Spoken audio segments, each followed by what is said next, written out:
गेल्या 1 तारखेपासून शाळा सुरुवात झालेली आहे. शाळेला सुरुवात झाल्यानंतर आज पहिली बातमी आपण जे टाकणार आहे शाळेची, अत्यंत गंभीर परिस्थिती या शाळेची आपल्याला इथं दिसून येते आणि सोबतच वंचित बहुजन आघाडीचे काही पदाधिकारी या ठिकाणी आलेले आहेत. त्यांनी सीओ साहेबांना आणि त्यात नगराध्यक्ष मॅडमना सुद्धा निवेदन दिलेलं आहे. म्हणजे काय होऊन राहिलं की सरकारी शाळा जर असली ना तर ते एखाद्या जुन्या जमान्यातली शाळा ज्या प्रकारे आपल्याला दाखवल्या जाते ते, आणि आता प्रायव्हेट शाळा आहे पूर्ण सुविधा घेऊन त्या ठिकाणी आपल्याला फक्त विषय एवढा आहे की सरकारी शाळामध्ये सरकारी असल्यामुळे ऍडमिशन फी काहीच नसते. प्रायव्हेट मध्ये गेले तुम्हाला हजारो रुपये लाखो रुपये तुम्हाला ऍडमिशनचे द्यावे लागतात. पण अशा ठिकाणी जर कधी सरकारी शाळा आहे, आपण सत्तेत येण्यासाठी सरकारला निवडून देतो, वन साइड निवडून देतो, त्यांच्या योजनेचा पुरा लाभ घेतो. पण या ठिकाणी आपण पाहून राहिलो, आज आलो आपण नगर परिषद या हिंदी मुलांची शाळा ज्या नेहरू मैदान, म्हणजे नगर परिषदले लागूनच एकदम हे शाळा आहे. या शाळेची परिस्थिती काय आहे? सर्वात मोठा प्रश्न या ठिकाणी असा आहे की गट शिक्षण अधिकारी जेव्हा या ठिकाणी नेमणूक जाते त्यांची, त्या ठिकाणी यांचं कधी येण्याचं या ठिकाणी पाहण्याचं काही लक्षण नसते काय?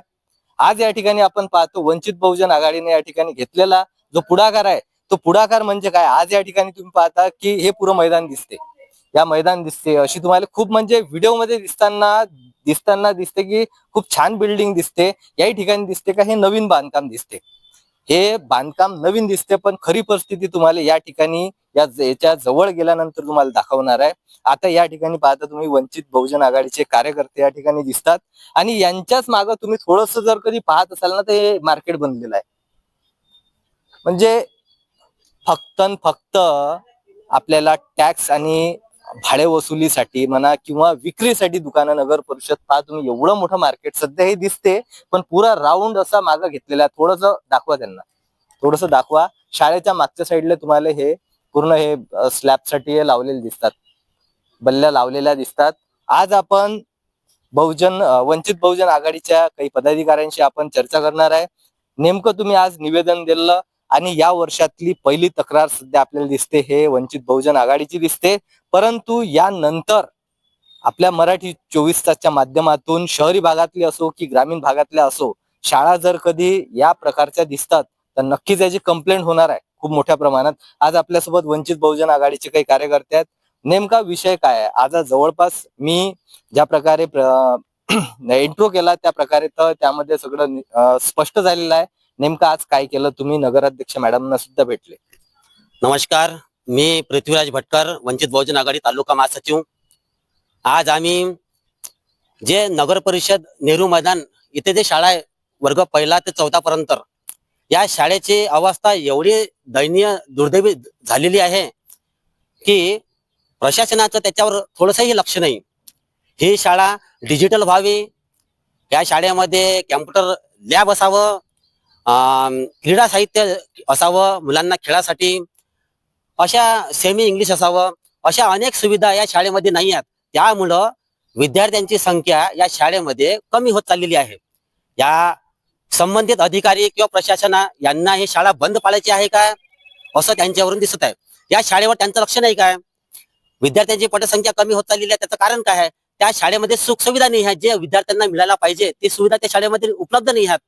या शाळेमध्ये जर सुविधा उपलब्ध करून दिल्या तर या शाळेमध्ये विद्यार्थी संख्या, त्यांची पटसंख्या खूप जास्त वाढणार आहे.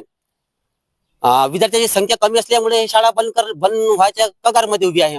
आता तुम्ही पाहता त्या बिल्डिंगचे, त्या शाळेमध्ये अंदर जे पाण्यानं मुरलेले जे पोपडे आहेत ते पोपडे विद्यार्थ्यांच्या अंगावर पडतात.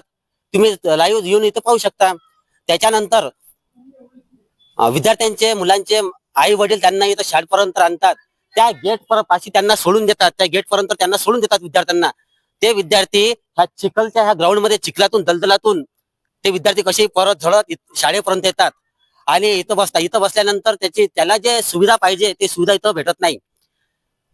प्रत्येक आई वडिलांची इच्छा अशी राहते की आमचा मुलगा चांगल्या शाळेमध्ये शिकला पाहिजे, शिकला पाहिजे, तर त्याला मग त्याच्या आई वडिलांची परिस्थिती तशी नसते. या शाळेत या अधिकाऱ्यांना, संबंधित अधिकाऱ्यांना किंवा जेही इथं निवडून आणलेले जनसेवक आहेत त्यांचं याकडे लक्ष नाही. त्यांचं लक्ष आहे फक्त पैसा कमावण्यात.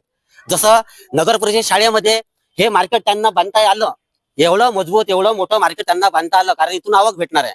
पण गरिबांची मुलं ह्या शाळेत शिकतील तर तिथून आवक भेटणार नाही. ती बंद पडली तरी त्यांना काही घेणदेण नाही आहे. यासाठी अधिकाऱ्यांचं शाळेवर लक्ष नाही आहे. त्यांचं लक्ष फक्त इथं हे एवढे मोठे बिल्डिंग हे मार्केट, इथं शाळेच्या मैदानात मार्केट पाहिजेच नव्हतं. मुलांचं खेळण्याचं इथं हे मैदान राहते, शाळा आहे, गाड्या इथं मार्केट झाल्यानंतर रहदारी वाढणार आहे. एखादा मुलगा गाडीच्या मधात आला किंवा कमी जास्त झालं त्याची जबाबदार कोण घेणार भविष्यात? आणखी एक महत्वाचा प्रश्न असा की प्रायव्हेट शाळांमध्ये आपण पाहतो सुख सुविधा पूर्ण राहतात, परंतु ऍडमिशन फी सुद्धा तेवढीच दांडगी घेतल्या जाते. बरोबर आहे ना. प्रायव्हेट शाळेमध्ये आता आता एका इकडे गव्हर्नमेंट म्हणते, सरकार म्हणते की शाळा बंद करा, तिथे विद्यार्थी संख्या कमी आहे. पण शाळा बंद का करा? विद्यार्थी संख्या कमी का आहे? कारण सरकारी शाळेमध्ये, नगर परिषद शाळेमध्ये त्या सुविधा, ज्या सुविधा प्रायव्हेट शाळेमध्ये भेटते त्या सुविधा सरकारी शाळेत भेटून नाही राहिली. कोणत्याही मायबापाला असं वाटते की आपला मुलगा चांगला शिकला पाहिजे, तो कसाही व्याजानं पैसे काढून कर्ज करून आपल्या मुलांना प्रायव्हेट शाळेत टाकते. पण त्या सुविधा जर इथं मिळाल्या तर मोफत गरिबांची मुलं चांगल्या पद्धतीनं शिकू शकतील आणि देशाचं भविष्य चांगल्या तऱ्हेनं घडू शकेल. एका एका एका इकडून सरकार अशी म्हणते बेटी बचाव बेटी पढाव. मग बेटी ह्या दलदलीतून आणता का तुम्ही? या दलदलीतून शिकायला लावता का बेटीले? बेटी सोबत बेटाही शिकते. मग ह्या अशा ह्या शाळेत बसवता काय जिथं ते पोपले त्याच्या अंगावर पडून राहिले? अशा शाळेत तुम्ही बेटी बचाव आणि बेटी पढाव म्हणता काय? बेटी सोबत बेटाही पडते. त्याचं काहीतरी सरकारनं याच्यावर लक्ष द्यायला पाहिजे. याकडे कोणताही जनसेवक, कोणताही पक्ष, कोणताही राजनेता याकडे लक्ष देणार नाही. कारण तिथं आवक नाही भेटत, तिथं खायला काही भेटत नाही. परंतु निस्वार्थपणे वंचित बहुजन आघाडी आज आम्ही इथं आलेलो आहोत. विद्यार्थ्यांच्या लेकरांच्या भविष्यासाठी आम्ही इथं आलेलो आहोत. त्यांचा मुद्दा जर मार्गी लागला नाही तर भविष्यात आम्ही तीव्र आंदोलन करू, असं वंचित बहुजन आघाडीतर्फे मी पृथ्वीराज भटकर आपल्या न्यूजच्या माध्यमातून सांगत आहे. आता आपण पाहिलं की वंचित बहुजन आघाडीचे पृथ्वी भटकर यांनी तीव्र प्रतिक्रिया या ठिकाणी दिली. सध्या मी ज्या मैदानामध्ये आहे ना, हे मैदान खरोखर फक्त मातीच आहे. या ठिकाणी आपल्याला काही असं मुरुम टाकलेला दिसत नाही. आता सध्या 3 दिवस झाले इथं पाऊस आलेला नाही, पण जर कधी एकही पाऊस आला तर या ठिकाणी पहा सध्या डोबरे साचलेले आहेत. आणि मार्केट बद्दल तर भटकरजी बोललेच. आणि महत्वाच्या काही या शाळेतल्या ज्या त्रुटी आहेत त्या त्रुटी सुद्धा मी तुम्हाला दाखवणार आहे. तत्पूर्वी एक प्रश्न आपल्या मनात आणखी आलेला आहे. तो प्रश्न म्हणजे असा की दादा, मला प्रश्न तुम्हाला असा आहे की प्रायव्हेट शाळेमध्ये हर कोणाला वाटते की व्यवस्थित चांगलं शिक्षण व्हावं, म्हणून या अशा असल्या शाळेमध्ये आपण आपला म्हणजे मुलगा मुलगी कोणी असो आपण पाठवत नाही. परंतु प्रायव्हेट शाळेमध्ये ऍडमिशन घेण्यासाठी या ठिकाणी एवढे पालक वर्ग तत्पर का राहतात? कारण काय याचं? जय भीम जय शिवराय. मी शरद वानखडे, वंचित बहुजन आघाडी तालुका सचिव. भाऊनं म्हटलेलं आहे की प्रायव्हेट शाळेकडे जाण्याचा पालकांचा वळ काय आहे. तर प्रायव्हेट शाळा म्हटलं की भाऊसाहेब फक्त दिखावा आहे.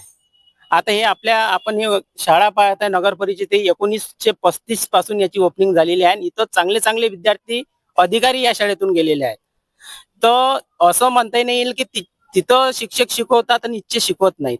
हे इथं चांगल्याच प्रकारे इच्छे शिक्षक शिकवतात आणि विद्यार्थी दिवसांदिवस कमी होण्याचं प्रमाण हे झालेलं आहे की इथची जे नगर परिषदेतली नगरसेवक असतील, इथचे प्रशासक असतील, हे यांच्याकडे यांचं इमारतीकडे किंवा इच्छा शिक्षण पद्धतीकडे त्यांचं लक्ष नाही आहे. शिक्षण पद्धती आपण प्रायव्हेट शाळेतली पाहिली तर फक्त दिखावा आहे, जेणेकरून काही नाही. आणखी जिल्हा परिषद असो नगर परिषदची असो, इच्छे विद्यार्थी कोणत्या क्षेत्रात मागं नाही आहेत. याचं कारण एक प्रकारचं असंच आहे, शिक्षक म्हणता नाही येईल, विद्यार्थी कमी होण्याचं प्रमाण हे आहे की इथं जे प्रायव्हेट शाळेत जे मुलांना चांगले कपडे भेटतात, आणखी तिची चांगली प्रशासकीय इमारत दिसते, स्टाफ भरपूर दिसतो. तिथं पाहिजे आपण नगर परिषदच्या शाळेमध्ये चिखल दिसत, अशा प्रकारचा प्रकार तिथं दिसत नाही. जेणेकरून तिथं चांगली व्हॅन येते, आपल्या लेकराला शाळेत घेऊन जाते. तिथं त्यांची जेवणाच्या पासून तर बसा उठण्यापर्यंत, प्रार्थनेपर्यंत एकदम चांगली व्यवस्था केली. त्या ठिकाणी ते प्रायव्हेट शाळा आहे जरूर, पण ते सुविधा तेवढी देते तुम्ही म्हटलं. पण प्रायव्हेट शाळा आणि शासकीय जे शाळा राहते यामधला फरक आणि महत्वाचं म्हणजे ते ऍडमिशन करणारे जे मुलं आहेत ते. आता इथं जर ऍडमिशन करण्याची मुलं आहेत, इथं ज्याची परिस्थिती एकदम हलाखीची आहे, तो रोज कामाला जातो, त्याच पालकाचे शिष्य आपले लेकरं या नगर परिषद शाळेमध्ये शिकतात. जे का शिकतात की त्यांची परिस्थिती नाही आहे, मोठ्या शाळेत फीस भरायची. आज खूप मोठी लाखो रुपये इंग्लिश मिडियम किंवा प्रायव्हेट शाळेची फीस आहे. आज जेणेकरून आपल्याला शासनानं हजारो शाळा बंद पडण्याच्या मार्गावर आहेत. याचं कारण एकमेव असं नाही म्हणता येईल की शिक्षण प्रशासकाचं त्याच्यावर लक्ष नाही, कुठेतरी की पालकाचे दिखाव्यावर जातात आणि ह्या चांगल्या शाळा बंद पडण्याच्या तळावर आहेत. हेच नाही तर इथं विद्यार्थी संख्या पटसंख्या दिवसेंदिवस कमी होत आहे. कारण हे आहे की जेणेकरून चांगल्या चांगल्या दिखाव्याच्या मागं न लागता जिल्हा परिषद शाळेत जर जिल्हा परिषद असो की नगर परिषद असो, या शाळेत जर उच्च आपल्याला शिक्षण तर भेटतेच, पण ज्या शासनानं इच्छा नगर परिषदच्या अध्यक्षानं असो की इतर इतर आमदार खासदार असो, या तालुक्याच्या ठिकाणी ज्या नगर परिषद दिवसेंदिवस बंद पडण्याच्या मार्गावर आहेत, याच्या जर त्या प्रायव्हेट सारख्या इथं सुख सुविधा उपलब्ध करून दिल्या तर निश्चितच इथं विद्यार्थी संख्या चांगल्या प्रमाणे वाढू शकते. जवळपास काय होऊन राहिलं की प्रायव्हेट शाळा आहे, प्रायव्हेट शाळा हे पूर्ण सुविधा देते. त्यामध्ये जर कधी व्हॅन असली, व्हॅनचा सुद्धा भुर्दंड एक रक्कम राहते, ते तुम्हाला पेड करावी लागते. परंतु या शासकीय इमारतीमध्ये या गोष्टी होत नाही. आता होत नाही जर कधी दुसरी बाजू आपल्याला मी जर सांगतो तर दुसरी बाजू अशी की यामध्ये शिकवणारा हर एक शिक्षक हा पूर्णतः जवळपास त्याच्या स्केलनुसार त्याला पेमेंट भेटते, त्याचा पगार होते आणि खूप मोठ्या प्रमाणात होते. तेच प्रायव्हेट शाळेमध्ये तुम्ही 10, 12, 15 हजार रुपयामध्ये एक शिक्षक घेतला जातो आणि तो शिक्षक BSc MSc झालेला राहतो. फक्त काही कारणास्तव आजच्या नोकरीचा विषय जर घेतला, त्या कारणास्तव आपण पाहतो की त्या ठिकाणी तो चांगलं शिक्षण आणि चांगलं शिकवायचा प्रयत्न करते.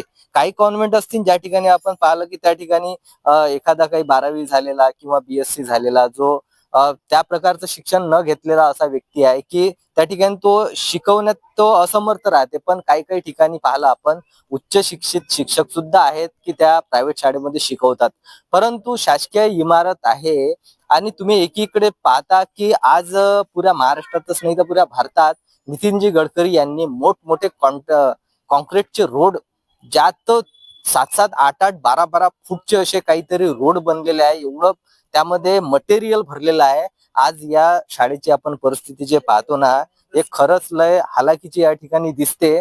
महत्वाचा विषय असा आहे यामध्ये की शासकीय कोणतंही काम असलं ना तर ते एकदम स्लो चालते आणि प्रायव्हेट असल्यानंतर प्रायव्हेट राहते हे मालकी हक्काचं असल्यामुळे प्रायव्हेट शाळेला आपल्याला त्या गोष्टी करून द्याव्या लागतात.